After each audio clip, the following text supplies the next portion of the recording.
Hi everybody, it's Wendy again. I'm here to read another story. This is story number 4. It is December 1st. I have yet to get a view. This is the 4th story.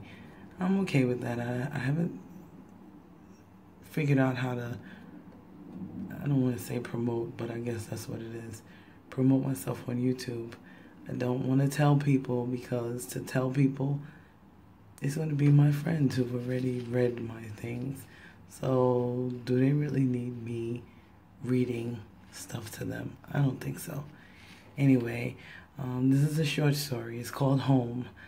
I wrote this about 3 years ago, 2.5 to 3 years ago, on the train, like always. I ride on the F train, and I just write. Again, I'm looking for feedback. Don't laugh at my braids this time. It's been 4 weeks. It's time for them to come out. Like I said, I'm looking for feedback in order to get better at writing, better at just better. And any feedback, constructive criticism, not destructive criticism, I would appreciate it. My voice is getting better. I'm not as hoarse as I was initially. I know you're happy for me because I'm happy for me. Anyway, again, this is Home. Home by Wendy. When we go to sleep, he holds me. This is when we're able to sleep together. Our lives and ours are so different, so it's seldom that we get the chance. But when we do, it's a treat. He's very tall, 6'6", and I'm not. I'm only 5'6". We shower together and laugh and play in there like two big kids attempting to reclaim our youth. Personally, I think we succeed. I can say confidently that we both have fun in there. To me, it's like those hot summer nights when you were a kid and you sat on the steps all night with your friends breaking day. There were no troubles then. It was just all good. The shower is also a treat because we get to really see each other, which is very nice. We get to see what we miss and touch each other to remind each other of our existence. I like these times, especially in the summer, because afterwards I put on a pair of panties and some deodorant, and he puts on a pair of boxers and deodorant, and we just go to bed. It's liberating to lie there, and feeling the skin of your love all over your body can be wonderful. We're predictable in that we lay on our sides with him behind me, and he just holds me. It's so perfect in its simplicity. Wow. It's the silliest thing, but he holds me by my crotch. He puts one of his arms around my waist, and then that hand holds me firmly in place by my crotch. When he first did this, I asked him why he held me this way, and he said, because it's warm. Okay. He drapes his other arm across my chest like a valance.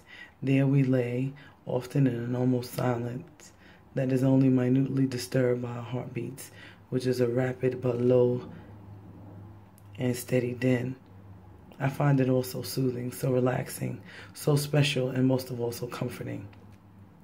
With whatever else may be going on with me or in the world, there, I'm all right, and there is where I genuinely want to be. It would be nice to tell you that we stay this way the whole night. It would be nice to say that in this position, which is my personal heaven, we awaken with his right cheek up top, my left, or his face embedded in my hair, but I can't. I can't because sometime in the wee hours of the night, things get even better. As I sleep, I turn, or lovingly, he turns me onto my back, and when I awaken, he's asleep in the fetal position between my legs. He rests his head comfortably, I presume, on the tender pillow that is my belly. I always prefer this to the way we began because now I'm comforting him. I don't move because I don't want to disturb him, and foolishly I also stifle my breathing as if I hadn't breathed all night. We lay there in silence for as long as we're able, and when he wakes up, I feel the barely noticeable flutter of his eyelashes when he opens his eyes. Eventually, despite my prayers, hopes, dreams, and wishes, he moves and then he comes up to kiss and greet me. He then turns on his phone and sees the missed calls and reads the text. There are many. On the bed, we're now repositioned, me laying down and he sitting at the foot. We're always quiet until this point when finally he says sadly and like clockwork, I wish I had married you instead. I wish that you were my wife.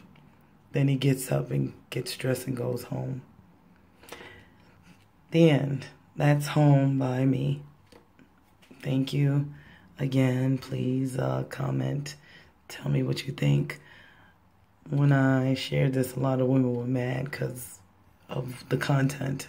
But it's like it's just a story. I'm sure it's happening to people all over the world, but it's just a story. Yeah, it's just a story. Not to upset anyone, but it just draped across my mind and I wrote it. You all have a good day. Thank you. Bye-bye.